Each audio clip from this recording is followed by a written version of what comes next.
A nossa intenção, sempre dentro da doutrina espírita, é ter Jesus como nosso guia. Ter Jesus como o nosso exemplo.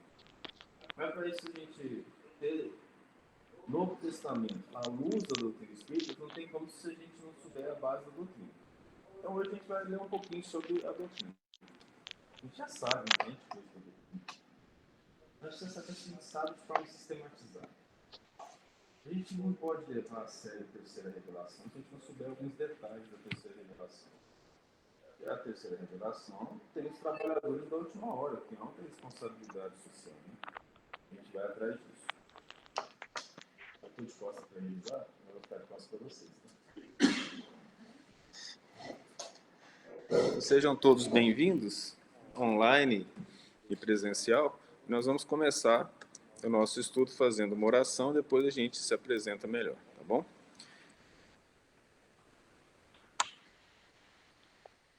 E nesse momento eu vou fazer a oração inicial, tá bom? Querido Senhor Jesus, Mestre e amigo incondicional de todas as horas, nós te pedimos a proteção para os estudos a serem iniciados, para que a luz do teu amor penetre a nossa mente, se aqueça em nossos corações e escorra pelas mãos, em forma de ação, no trabalho da redenção que precisamos, para podermos voltar o nosso olhar, o nosso coração, toda a nossa inteligência, para entender que o Senhor é o Deus vivo, que veio trazer a vontade do Pai Celestial e nos dar o rumo da felicidade, da reorganização de nós mesmos.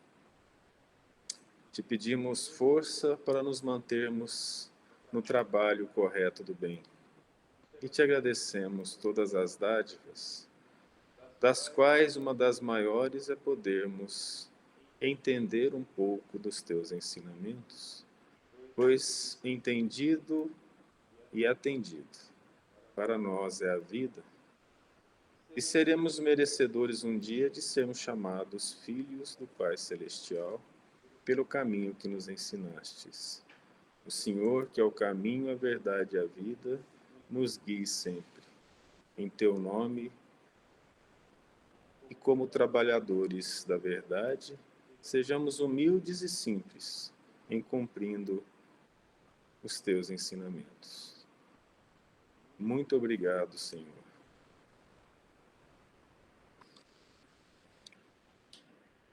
Talvez não seja comum, é que eu não falo assim, seja no final da oração, mas acabou, tá? A oração está acabada. Então, veja bem. Nós vamos, se alguém tiver algum problema aí para ver o material, nos fale.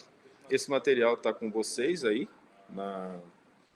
para quem tiver com celular, está aqui na projeção. É um materialzinho simples que a gente fez para falar da doutrina espírita. Então, inicialmente, nós vamos falar o seguinte. Primeiro, meu nome, Thales Alexandre Averso Ferreira. Eu sou um dos responsáveis pelo estudo, graças à boa vontade da Dona Alice e do pessoal do Centro Espírita, aqui de Mogi Guaçu. Eu sou primo da Carla, que está abrindo o centro para a gente. Vocês já devem conhecer, que é daqui, a gente está morando aqui há pouco tempo. A minha esposa Maria Tereza e eu estamos iniciando junto com a Carla e mais o pessoal do centro esse estudo da doutrina espírita e do Novo Testamento. Nós sempre temos que entender que Jesus é a base da doutrina espírita.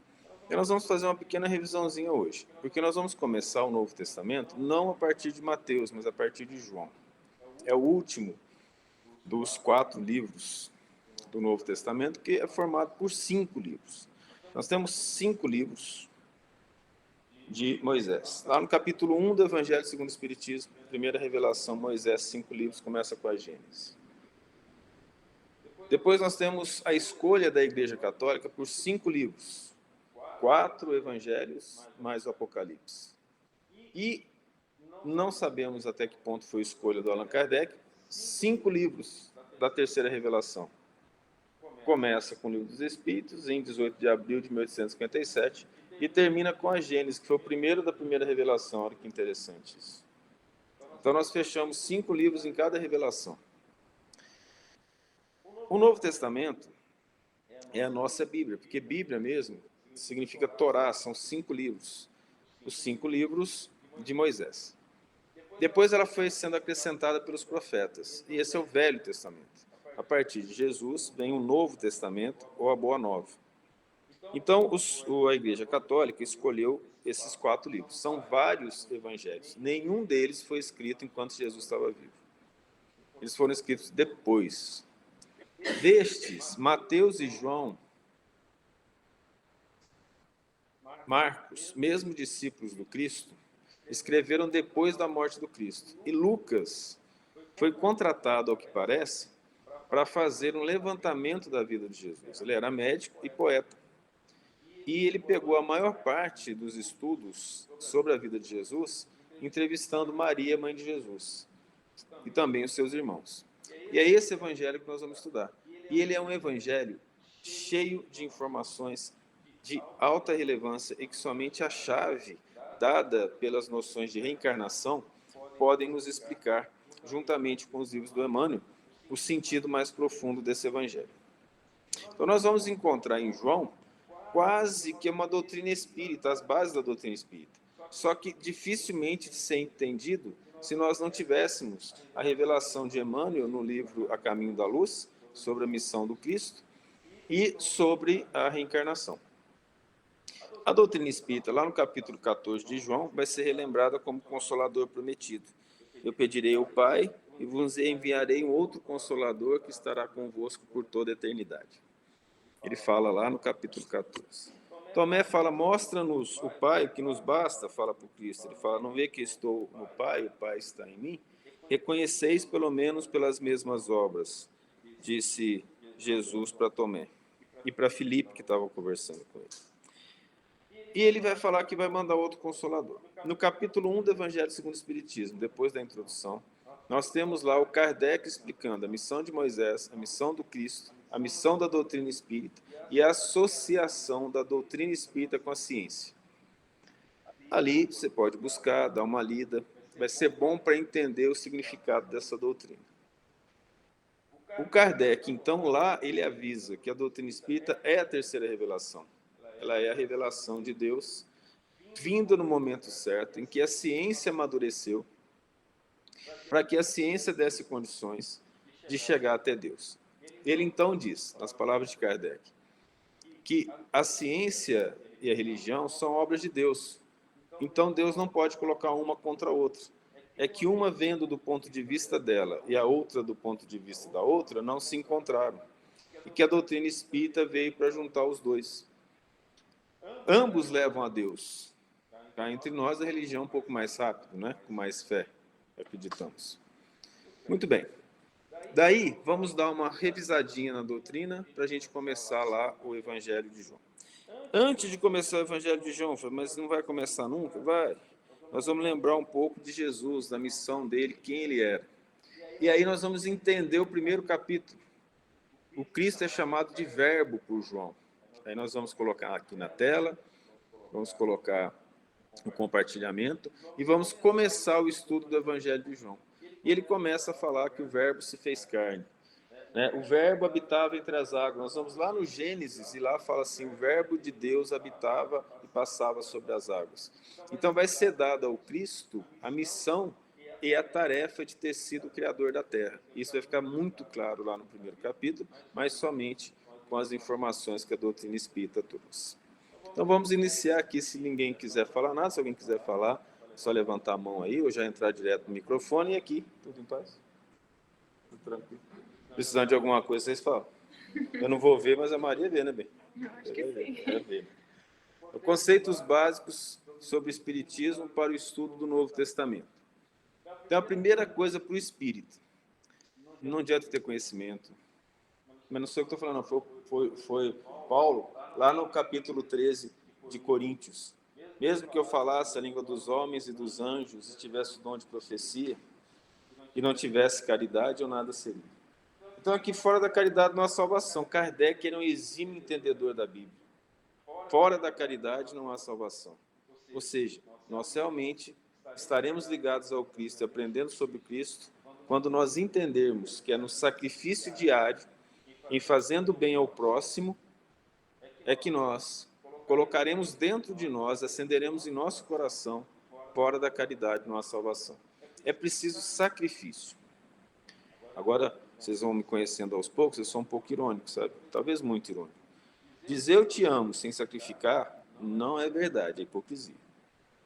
Falar que gosta, sem deixar de fazer uma coisa do que gosta, para que a outra pessoa se sinta bem, não é caridade, não é amor. O amor, ele transforma. Nós vamos lá na lição O Amor, de Lázaro.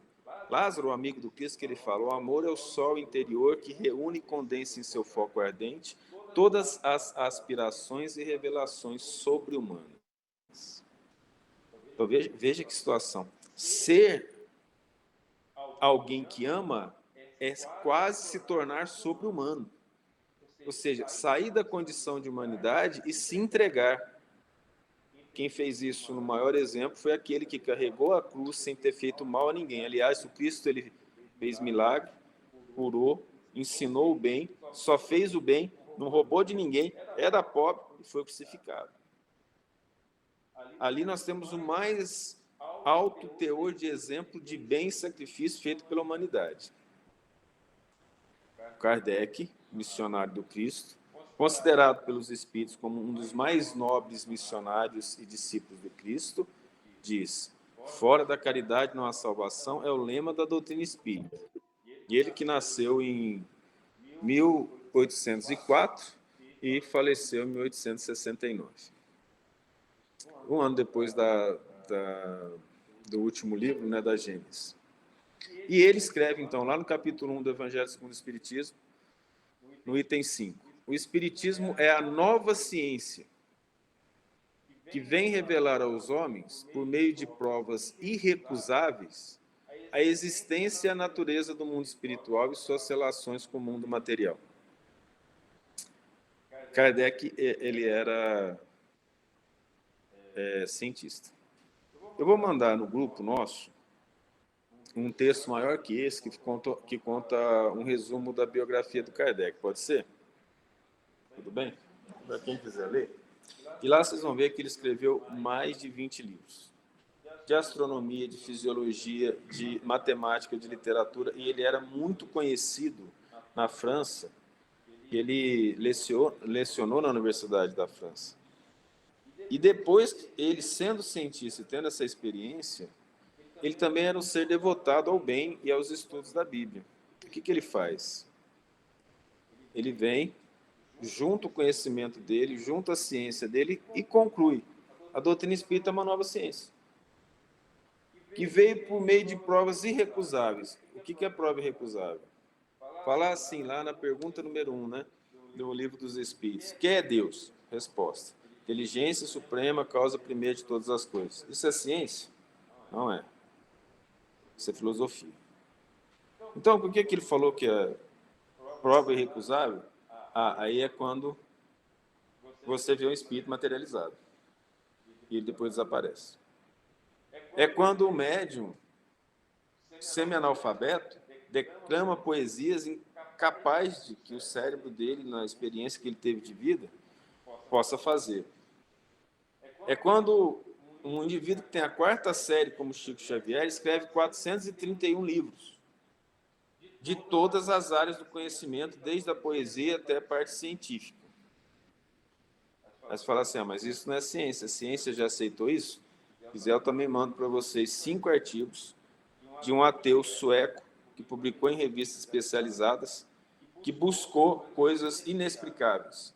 Crianças nascidas no interior do Paquistão, no caso, um dos artigos, nasceu no interior do Paquistão e falando uma língua da Ucrânia, uma língua russa, da antiga União Soviética. E vai conversar com ele e fala, não, eu vivi na aldeia tal há tantos anos atrás. Foram lá na aldeia tal e acharam uma pessoa da história que ele tinha contado. Isso em revista científica. A semana passada foi comemorado nos Estados Unidos 20 anos da revelação da reencarnação pela ciência. E a gente nem fica sabendo disso.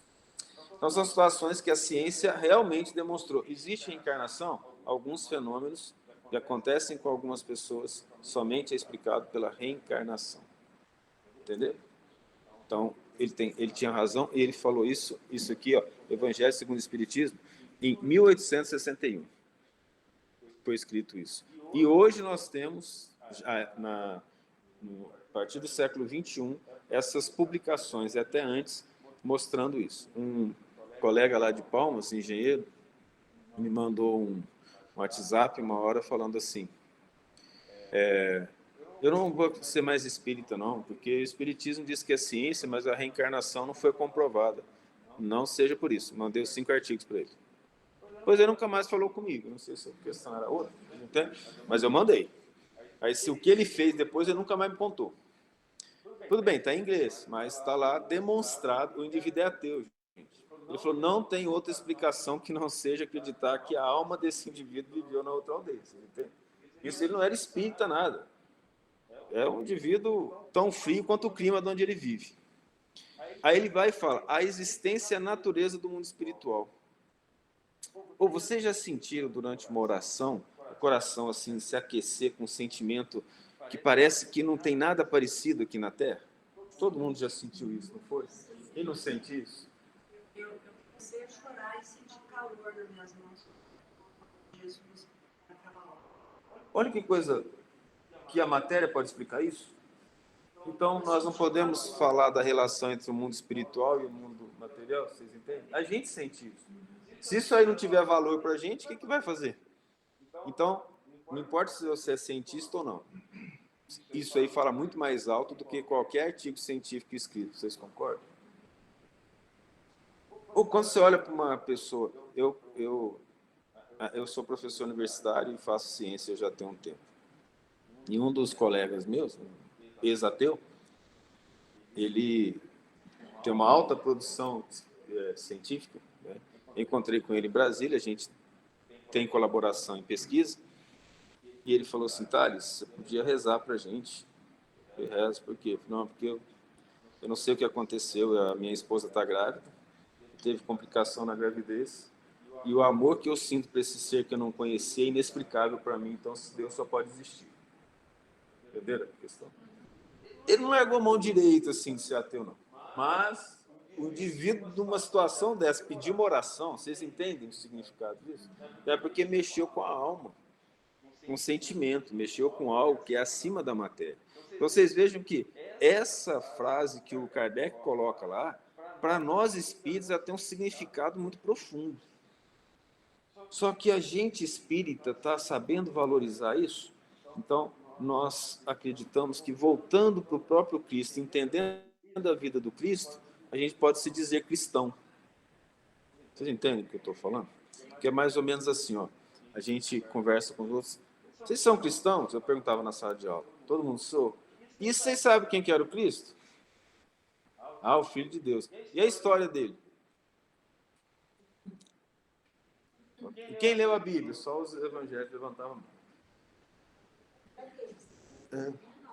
Mas até o Novo Testamento, né, vamos dizer assim.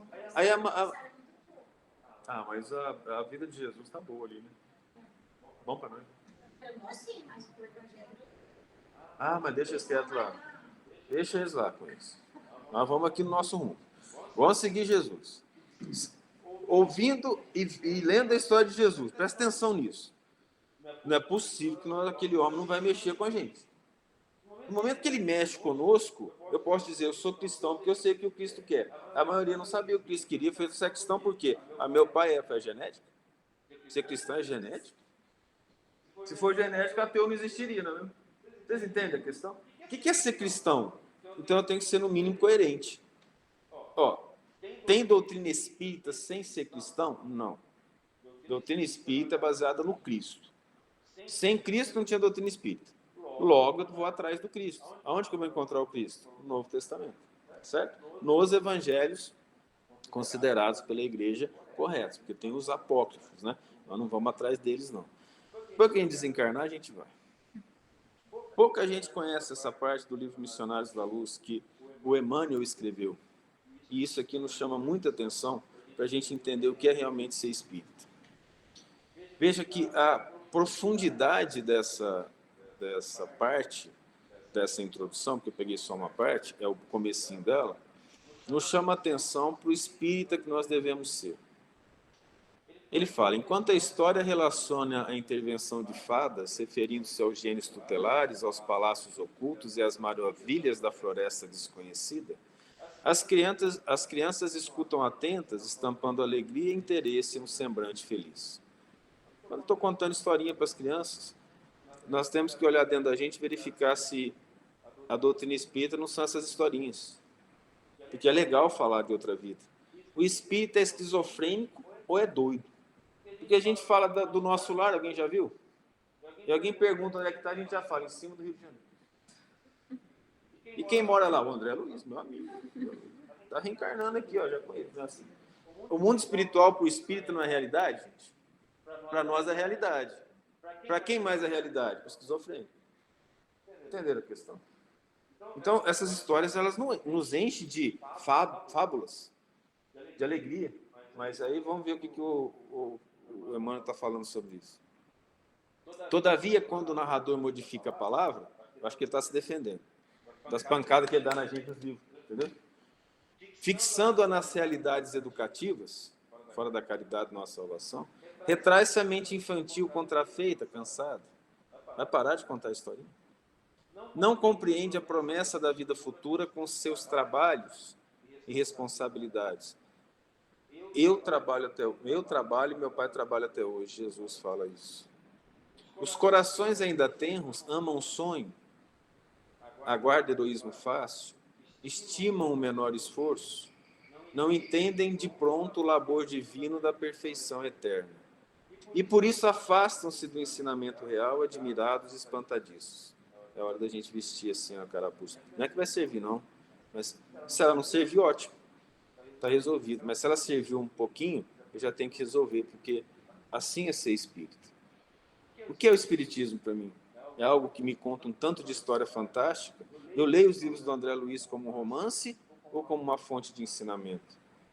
Lá no livro, no último livro da série do André Luiz, E a Vida Continua, o Emmanuel faz todos os prefácios. Lá ele fala assim, isso não é um romance. Essa história representa cada um de nós e a nossa vida. Lá o E a Vida Continua. A vida, porém, espera-nos, com suas leis imutáveis. Tem vezes que a gente é tão mimado que a gente quer mudar a lei de Deus para ver se ele olha para a gente um pouquinho melhor, né? E revela-lhes a verdade. Conhecereis a verdade e ela vos libertará, Jesus. Gradativamente, sem ruídos espetaculares, com serenidade de mãe. Então, eu acredito que esse prefácio aqui foi bem importante para a gente entender que o nosso trabalho aqui vai ser um trabalho que nós vamos lavar as nossas roupinhas íntimas quando a gente estiver lendo. Por quê?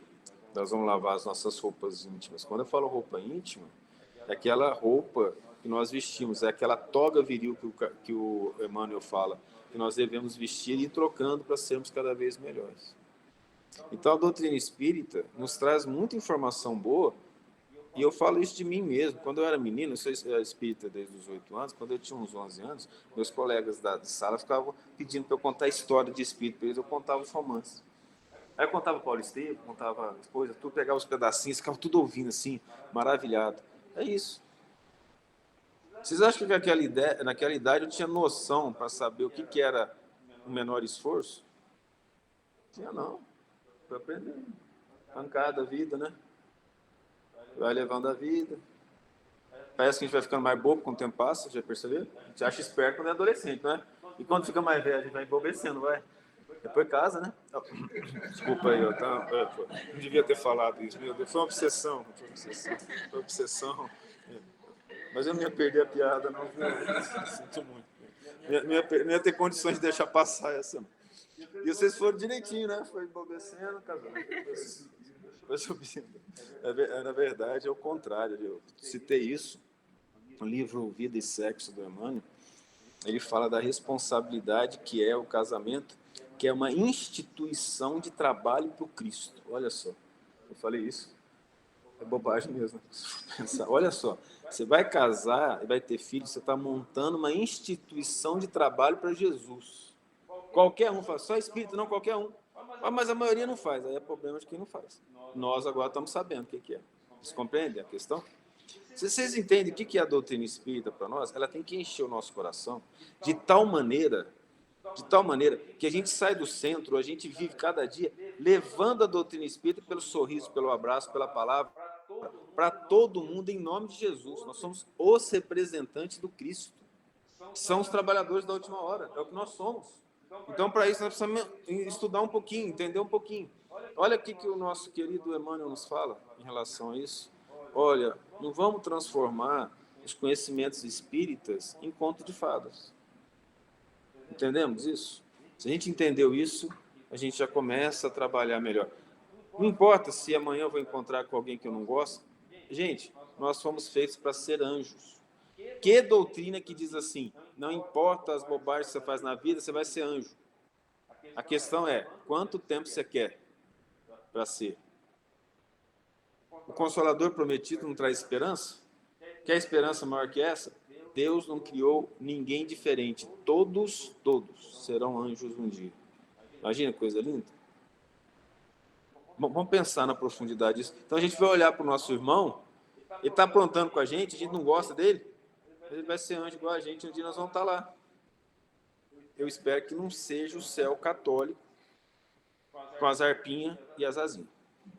Porque eu não consigo imaginar uma quantidade de música de harpa que um dia não vai encher o saco pela eternidade, entendeu? Tem uma piadinha que o pessoal fala que tinha uma criancinha foi pro céu com a mãe, ela não está aguentando mais tocar harpa, porque ela falou assim, mamãe, se eu ficar boazinha a semana inteira, me deixa pro inferno pelo menos uma semana, porque ninguém aguenta isso aqui. Então, esse céu casado dessa maneira, aí não faz sentido para nós mais. O céu, gente, é trabalho com Jesus. Aliás, aqui na Terra, quando a gente tem uma boa ação, a gente não se sente no céu. Não é uma coisa boa? Hã? Eu vou parar de falar de casamento para não virar mais piada, mas só de você receber a sogra em casa com almoço, né? Vocês imaginam aqui dele. Vou mudar de assunto. As primeiras manifestações espíritas relatadas em jornais do século XIX. Por que a gente está falando isso? Eu não sei se todos que vieram são espíritas. Hoje nós convidamos uns 4 não espíritas para vir. Aí eles falaram que a semana que vem eles vêm. Então, assim, a gente deixa. Mas aí, mesmo para quem é espírita, talvez eles não saibam que essa questão do espiritismo, ela tomou conta dos Estados Unidos, da Europa, iniciando na Alemanha e depois indo para a França e para a Inglaterra, de tal maneira que mexeu com os jornais da época. E isso aqui é de um jornal da época, retirado do livro A História do Espiritualismo, do Arthur Conan Doyle, que foi o escritor de Sherlock Holmes.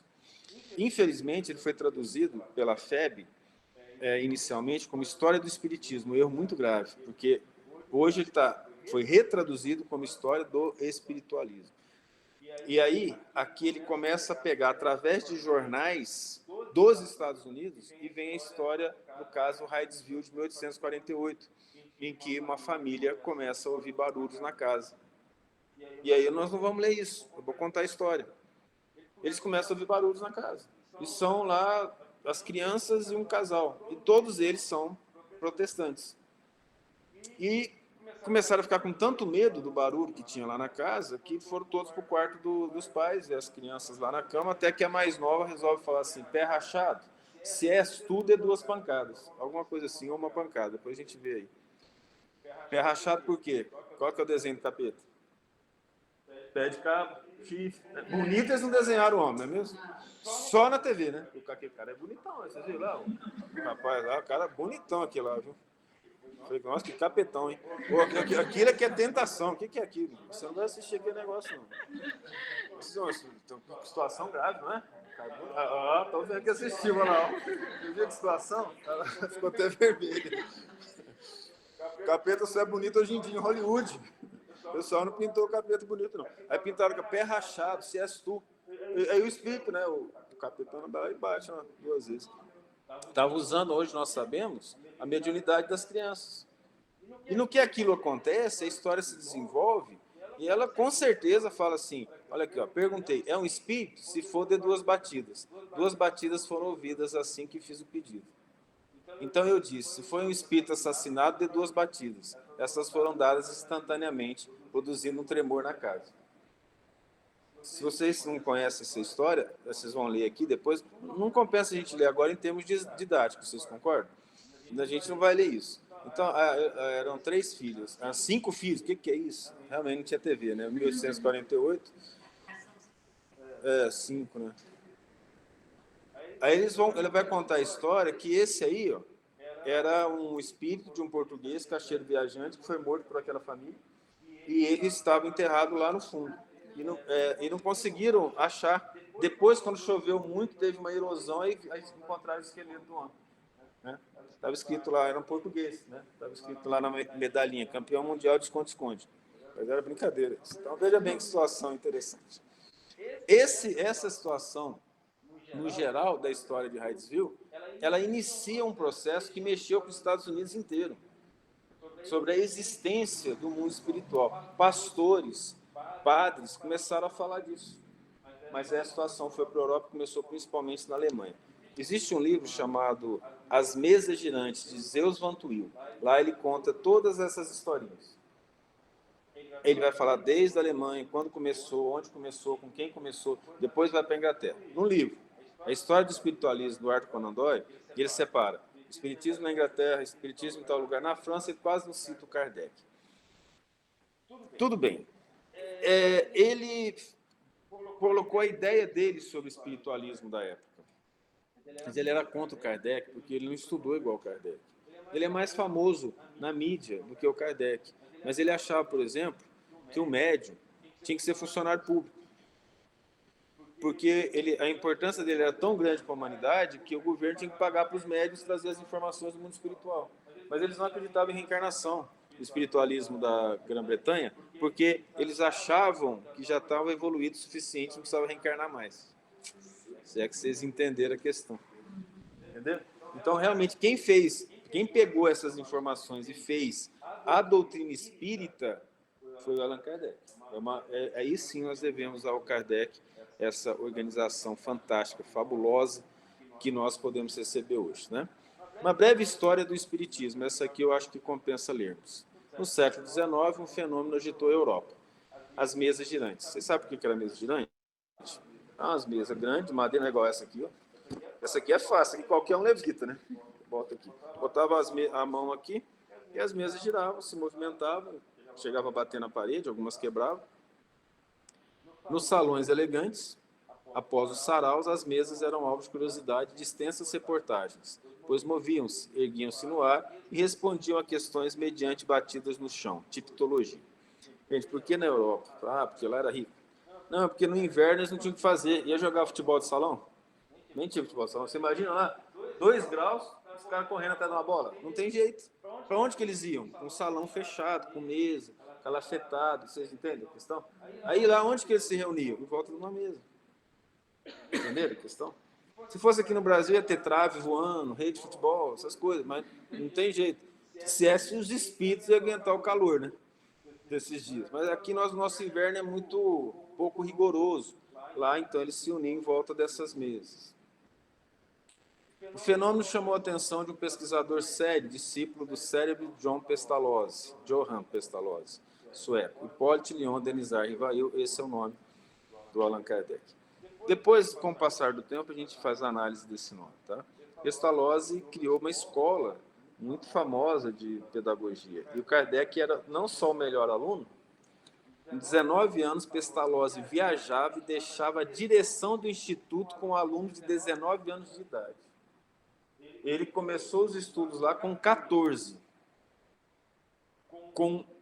Antes dos 20 anos, ele já era formado e já tinha estudado direito, sabia falar mais de 4 línguas muito bem e falava até 7, e tinha sido médico, formou com informações em matemática e dava aulas de graça quando voltou para a França de fisiologia comparada, anatomia comparada, astronomia. De graça. Esse era Allan Kardec. Que o nome é Hippolyte Léon Denisard Rivail. Hipólite vem de cavalo, hipos. Leon vem de leão. Denizar é o nome dele mesmo. E Rivail é o nome da família, que é uma família voltada para o direito. Todos, exceto Allan Kardec, o Hipólite, Leon, Denizar e Rivail, eram da área do direito. Então, Rivail significava para a França uma família de pessoas ligadas ao direito. Tá? Aí, só para dar uma pincelada, nós vamos ler lá no Apocalipse, que um dos cavaleiros do Apocalipse tinha cabeça de leão, montado num cavalo branco, com o livro da justiça debaixo do braço. Entenderam? Beleza disso? Rivail, pedagogo francês, fluente em diversos idiomas, autor de livros didáticos e adepto de rigoroso método de investigação científica, não aceitou de imediato os fenômenos das mesas girantes, mas estudou-os atentamente. Observou que uma força inteligente as movia e investigou a natureza dessa força, que se identificou como os espíritos. Kardec chama a atenção disso. Eles se identificaram, ninguém perguntou. Espíritos dos homens que haviam morrido. Interessante isso.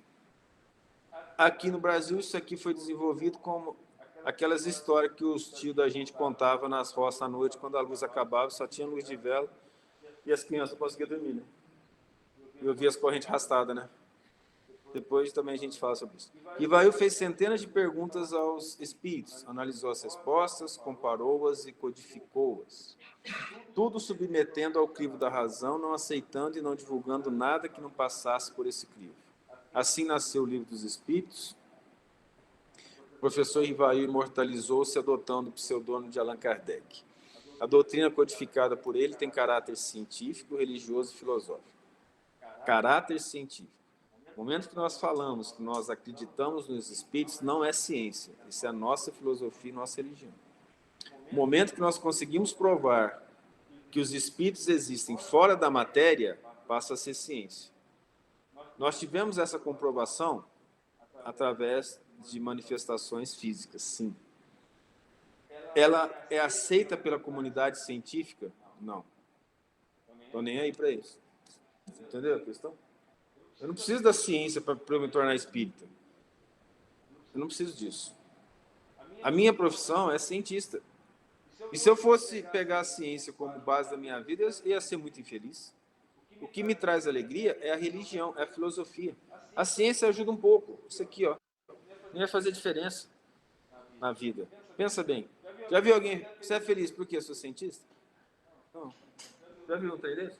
Você sabe que tem uns estudos feitos pelos americanos, também foi feito na Europa, que as pessoas que têm grupos religiosos, que participam de grupos religiosos, são mais felizes, adoecem menos, dão menos trabalho para médico e os medicamentos fazem mais efeito. Está comprovado estatisticamente.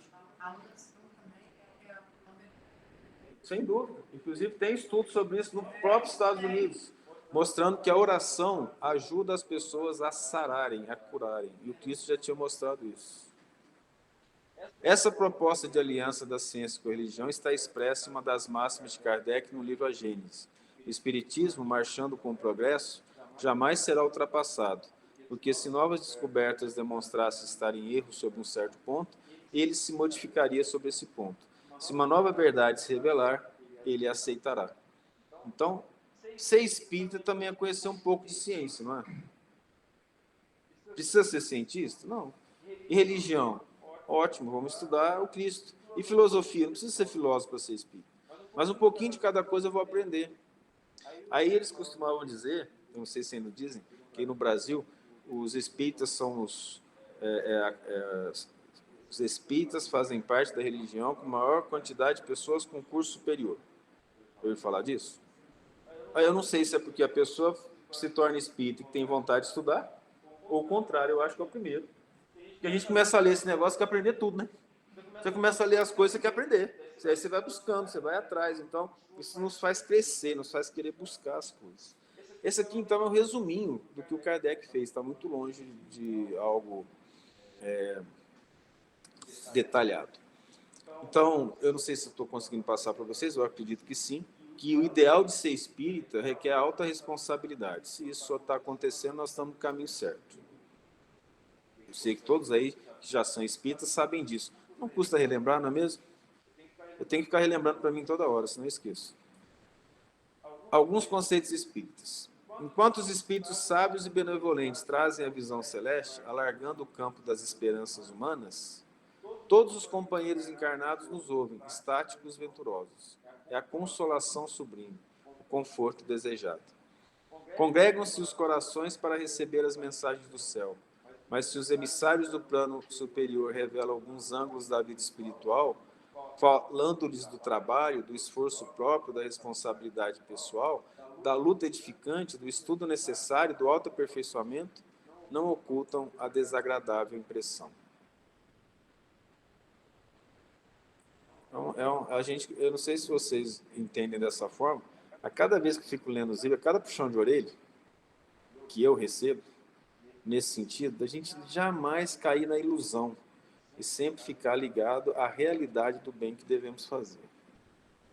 Contrariamente às suposições da primeira hora, não enxergam o céu das facilidades. Sei quem escreveu foi Kardec, tá, gente? Nem a região dos favores. Não divisam acontecimentos milagrosos, nem observam a beatitude repousante.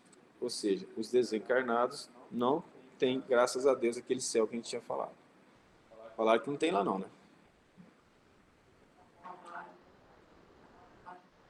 Terra espiritual está mais do que Acho que já começa dentro da gente, não? Vamos pensar bem? A gente já começa meio que brigando com os obsessores, né? No começo, não? Então tem um obsessor que chama irmão, né? Tem uns obsessores que tem tudo quanto é tipo de obsessor, não tem? Mas não é dentro da gente que o negócio começa? Se a gente consegue jogar amor para as pessoas, ou a gente não acaba com essa guerra? Vocês concordam? Quer ver? Ó? Mas é difícil. Isso é. A outra pessoa não entende. Não tem problema não, depende de nós. Vamos deixar os outros com os outros. Vamos tomar isso aí como base. Por isso nós estamos aqui na Terra. Cada pancada, né? Vamos pegar o Cristo como exemplo. Alguém que estava vendo o Cristo passar com a cruz lá, alguém, pelo menos um, vocês acham que foi curado por ele? Pelo menos um. O que vocês acham? Por que ele não foi lá defender o Cristo? Imagina se o Cristo esperasse gratidão para fazer o que ele tinha que fazer. Pelo menos um não recebeu o conforto espiritual dele. Foi lá defender o Cristo. Vocês sabem que o direito romano e os judeus eles foram invadidos por Roma. Diz assim: se uma pessoa gritasse ele é inocente, a acusação tinha que parar e ele não continuaria. Vocês sabiam disso? Direito romano. Ele teria que voltar e ser julgado. Se alguém falasse assim: não vejo culpa nesse homem, que foi o que Pilatos falou, mas lavou as mãos depois. Então, esse que é o ponto. O exemplo de Jesus foi esse assim: faça a sua parte, mas não espere gratidão. Por quê? Porque nós não estamos num mundo de felicidade, nós estamos construindo a felicidade nesse mundo. E nessa construção da felicidade, sinceramente, não importa o que o outro faça. Nós tivemos exemplos assim de orar na casa das pessoas e depois as pessoas viraram a cara pra gente. Vocês entenderam a questão? Qual o problema? Eu vou ficar com raiva dela? Eu não. Nós fomos lá, oramos, ajudamos, continuamos a vida. Um dia ela vai ver. Um dia a pessoa vai voltar. Não é assim? Os irmãos do Cristo e a mãe chegaram e falaram para ele: sua mãe e teu irmão te procuram vocês. E na narração de Lucas falou assim: procuravam prendê-lo porque ele tinha perdido o juízo. Irmãos e mãe, Nossa Senhora, que o Espírito evoluiu disse. Não entendeu a missão dele. Então a questão, o foco é a gente. O que eu posso fazer? Vocês concordam que se eu for crescer esperando qualquer pessoa aplaudir o que eu faço, eu vou morrer no tédio. Entende a questão? Então ela vem da onde essa questão de melhora? É íntima. E aí quando a gente desencarna e fez tudo que podia, a gente vai estar feliz. Porque, pensa bem, você já viu umas pessoas amorosas, carinhosas? Conhece gente assim? E se ela fosse pro inferno, ela ia fazer cafuné no chifre do capeta. Você entende a questão como é que é? Quando você ama, o capeta ia ficar bonzinho para ela, porque ele é carente, ele é um ser carente, ele é psicopata, mas ele é carente, coitadinho. Se você pegar a psicologia do capeta, ele é o ser mais carente que existe. Ele tinha que fazer tratamento psicológico toda semana, todo dia, 2 vezes por dia. Se você desse amor para ele, o inferno ia mudar. Você entende a questão? Já tem uns que ele não ia querer lá. Por quê? Ia tirar o lugar dele. Até esse tipo de gente também complicado. Mas assim, aquele que ama de verdade, ele deixa todo mundo com o coração assim, aberto a receber coisas boas. E a gente ama de verdade? Ainda não, mas nós estamos aprendendo. Então vamos fazer uma brincadeirinha aqui que vale para todo mundo. Quando a gente acorda de manhã, a gente pensa primeiro nos outros ou na gente? Sem mentira. Sem mentira. Mas a gente pensa no que a gente vai fazer. Não, mas a gente pensa o que a gente vai fazer. Que até a nossa oração, raramente a gente fala assim, Senhor, eu estou orando pelo Senhor, me proteja. Proteja esse povo aqui do lado também. A maioria das vezes não, é a gente. Vocês entenderam a nossa visão? Ela é fechadinha. Por quê? Não é espiritismo, não. A psicologia diz assim, o ser humano nasce egoísta. Psicologia, tá? Psicologia. Não tem nada de Kardec, nada. Psicologia. É muito difícil que ele vença o egoísmo dele. Uma criança de 6 meses, ela é capaz de entender que se ela chorar de tal modo, o pai ou a mãe faz a vontade dela. 6 meses. Vocês entenderam? Para eles é psicologia, para nós é assim, mais um capetinho encarnado. Entendeu como funciona a coisa? Nós sabemos a realidade por trás disso. Nós sabemos quem está por trás desse bicho aí. Então, para nós espíritas, a coisa está mais revelada. Mas somos nós reencarnando. Então, qual que é o grande problema da humanidade? Então, vamos lá. O que Jesus falou? Ama a Deus sobre todas as coisas. Gratidão, não é?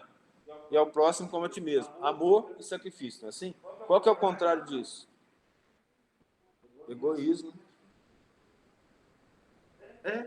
Mas olha só. Qual o contrário disso? Egoísmo. A gente ama a Deus e ao próximo, como Cristo falou? Se assim fosse, o reino de Deus estaria na terra, tá? Não. Se não está na terra, o que nós somos? Egoísta. Desculpa a sinceridade. Então eu vou passar minha vida lutando contra ele. Vocês entendem a questão? É isso que o Cristo veio ensinar. Ele veio e falou assim, largue de ser egoísta. Tudo que ele fala, ele está olhando. Hipócrita, raça de víboras. Aí ele não xingou, não. Ele falou, eu amo vocês, mas vocês são hipócritas. A gente acha que o Cristo foi o Cordeiro de Deus porque ele ficou quietinho diante do erro. Ele não fez isso. Ele está falando. Imagina eu aqui falando com vocês. Todo mundo ali. Vocês aqui que sentaram na frente, vai para trás. Por quê? Porque vai chegar alguém, vai jogar vocês lá para trás, porque os últimos serão os primeiros serão os últimos. Mas vocês entenderam o que eu estou falando? Seria educado? O Cristo falou isso na casa de uma pessoa lá. Né? Ele chegou assim, cheio de fariseu, e falou assim, fariseu, hipócrita, faz o caiado por fora e por dentro. A ponto, na narração de Lucas, vamos falar assim, Senhor, isso nos magoa. Ele ficou calado diante do erro? É a nossa interpretação que é errônea. Vocês entendem a questão? Mas ele foi mal educado? Não, ele foi educado. Com um amor que a gente não tem. Que eu, se eu falasse isso, capaz de eu já ter levantado, puxado as calças e tomado a providência. Vocês entendem a questão? É a questão da evolução. De como fazer, não é apenas fazer. O Cristo ensinou a fazer a caridade? Não, ele ensinou como fazer. Basta você dar? Não. É preciso que a sua mão esquerda não saiba o que faz a direita. Vocês entendem? Basta eu dizer que amo? Basta? Não, é preciso o quê? Sacrifício. Vocês entendem a questão? É a coisa mais profunda. E aí, o Kardec juntou isso aí lá no livro Obras Póstumas. Ao invés do paraíso próximo, sente-se nas vizinhanças de uma oficina incansável, onde o trabalhador não se elevará pela mão beijada do protecionismo, e sim à custa de si mesmo, para que deva à própria consciência a vitória ou a derrota. Se isso aí não for uns tapas na orelha, não sei o que é. Percebem a lei imperecível que estabelece o controle da vida, em nome do Eterno, sem falsos julgamentos.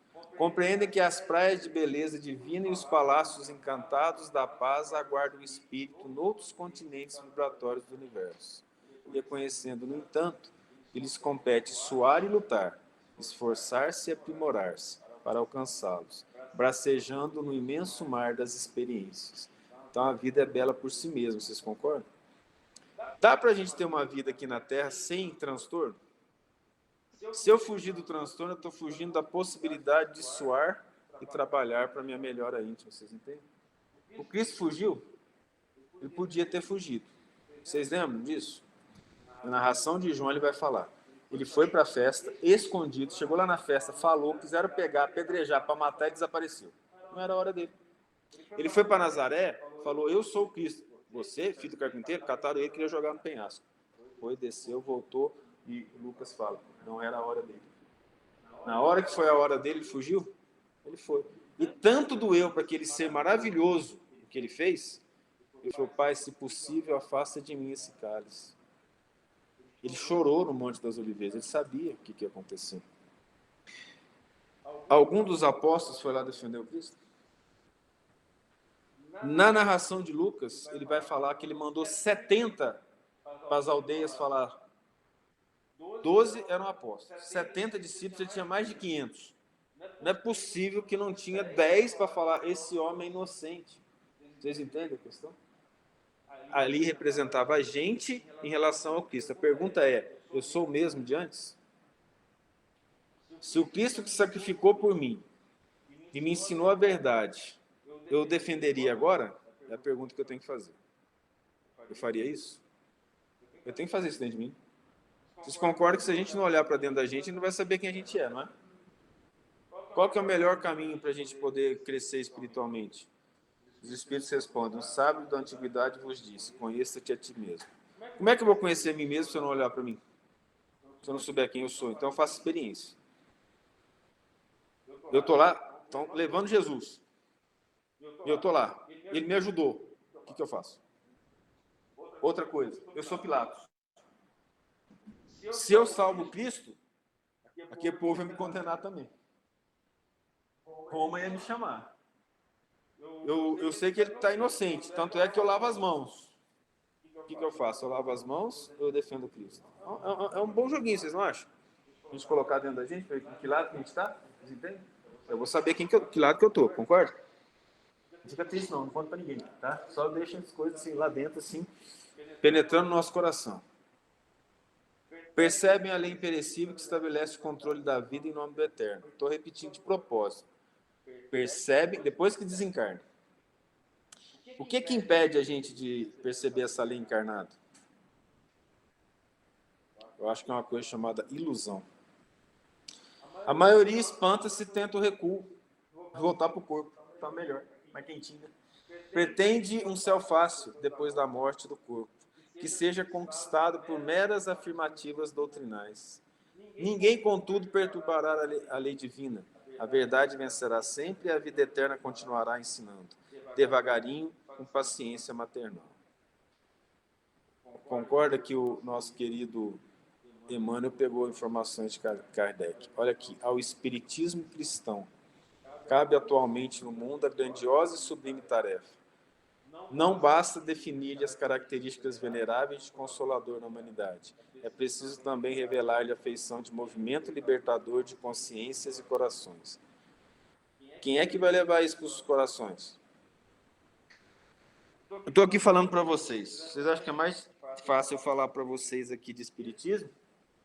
Ou eu falar para uma turma de 40 alunos sobre espiritismo que não é espírito? Aqui todo mundo veio aqui para falar gente. espiritismo. Para vocês é mais fácil, né? Por que está todo mundo querendo saber? E lá fora? É mais fácil ser espírita aqui dentro do centro ou lá fora? Dentro do centro todo mundo vai receber. E lá fora, no puxete bravo? Foi muito complicado. Para ser espírita fica difícil. Não, você espírita só lá no centro. Aqui fora deixa quieto que eu vou dar mais pancada. Não é? Ah, mas a gente finge bem. Ah, vai desculpar, a gente finge. É uma tristeza. Concordo com assim. Não é a sinceridade. É isso que eu estou falando. certo? É um sentimento. Então, Na tudo verdade, que a gente vai fazer, eu que sobrevivi 130 anos, não precisava de 65. eu faço questão. Então eu vou falar o meu também, depois eu vou falar o meu. Como você falou, cada dia a gente vai aprendendo mais, vai aprendendo mais, vai aprendendo, vai apanhando, vai aprendendo, vai Experiência. dando, sabe, experiência.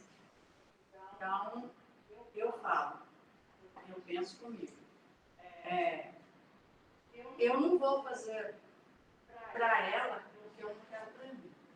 É uma benção isso, né? Se eu realmente entender o amor de Jesus na casa.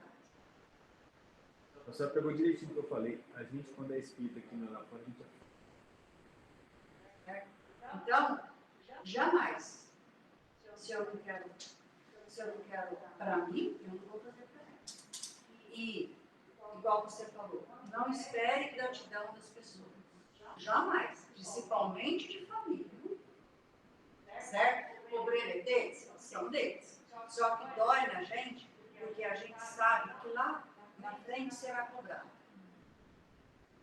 E aí, essa cobrança, nós que conhecemos o amor de Jesus por nós, estaremos vendo isso, vai doer na gente aonde quer que nós estejamos. Eu só resumi o que eles estão falando ali. Você já viu que vocês perceberam que ali são os espíritos que foram e vieram contar o que estava acontecendo. E é que ilusão, né, gente? A ilusão. Só que eu também não vou ser ingrata com a pessoa que foi ingrata comigo, se eu fiz alguma coisa para ela não reconheceu, ela chega uma hora e fala para mim, eu preciso de você, e eu posso fazer, eu falo para ela, não, eu não vou fazer isso. Vou inventar uma desculpa. Não, minha irmã, eu faço com todo amor e carinho. Então, o doutrina espírita está entrando dentro da gente. Obrigado, dona Sueli. Vocês ouviram o que a dona Sueli falou? Vocês que estão do outro lado aí, quem está vendo? Todo mundo ouviu, né? Sim. Deu para ouvir, né? Porque ela resumiu essa parte toda aqui para a gente. Obrigado, dona Sueli. Então, nós entendemos essa questão de que é mais fácil ser espírita onde todo mundo quer ser. Né? Aonde E lá a fora? maioria não quer. E lá fora? Porque Lá fora foi o que fizeram com Jesus, né? Isso. Lá fora. E nós estamos com vontade de ser crucificados? Vocês acham que o verdadeiro espírito, a sociedade vai aplaudir? não. Difícil, não é? Muito, Pensa bem. Pensa bem. nós vamos ser mais apedrejados, mais sofrimento, mais, como que eu digo a palavra certa? Nós vamos ter mais ingratidões. Por quê? Porque nós estamos lutando para o bem. Nós queremos mostrar o amor de Jesus. Certo? Eu nasci numa família, a minha avó, eu cresci com a minha avó materna dentro da igreja. Eu tinha a maior tristeza na sexta-feira santa de ficar o dia inteiro dentro da igreja, toda sexta-feira santa vendo a Bíblia.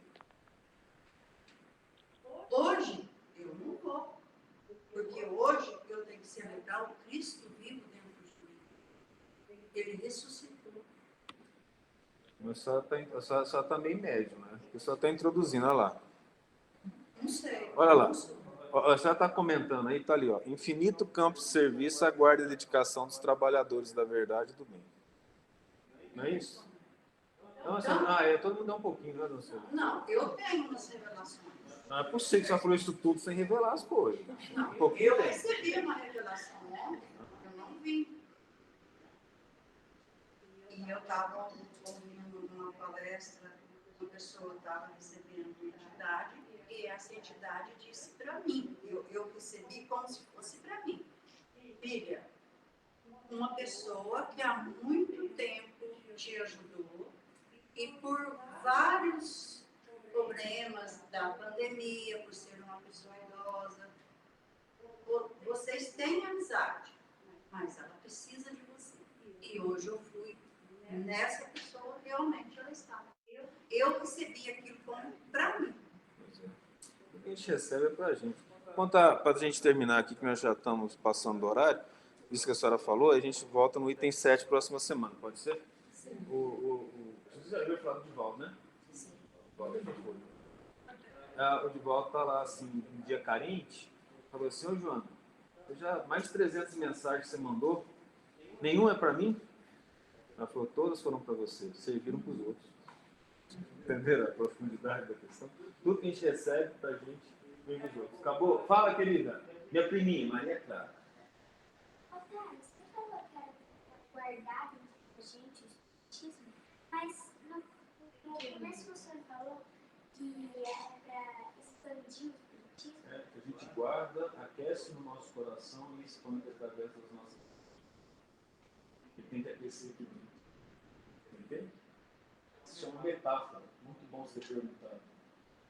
A gente guarda o espiritismo aqui e aqui. E aí a gente, agindo com as pessoas, a gente transforma o espiritismo em ação. Que é, na verdade, representar o próprio Cristo. Tá bom? Vem cá, pertinho. Vem fazer oração. O que vocês acham da menina de 8 anos terminar pra gente hoje, né? Vem cá. Vamos terminar com a oração da Maria Clara. Vem cá, senta aqui. Pode ficar aqui. Pode ser. Então vamos pensar em Jesus. Neste momento, vamos acalmar os nossos corações, pedindo a bênção de Deus. Terminando esse estudo maravilhoso com amor e carinho. Que todos aqui se lembrem o que Jesus fez por nós e o amor que Ele teve. Nós agradecemos por todas as coisas que Ele faz por nós no cotidiano, sem nós percebermos. Queremos te pedir a sabedoria para cada vez mais aprender sobre Ti e conseguirmos chegar mais perto de Você, meu Pai. Nós pedimos a Tua bênção com o Teu amor, com a Tua fé, para que nós, nessa ida para o mundo espiritual, tenhamos uma noite abençoada com Jesus no coração. Que assim seja. Entendeu? Boa noite. Boa noite. Fiquem todos com Deus. Até a próxima semana. Boa noite. Boa noite.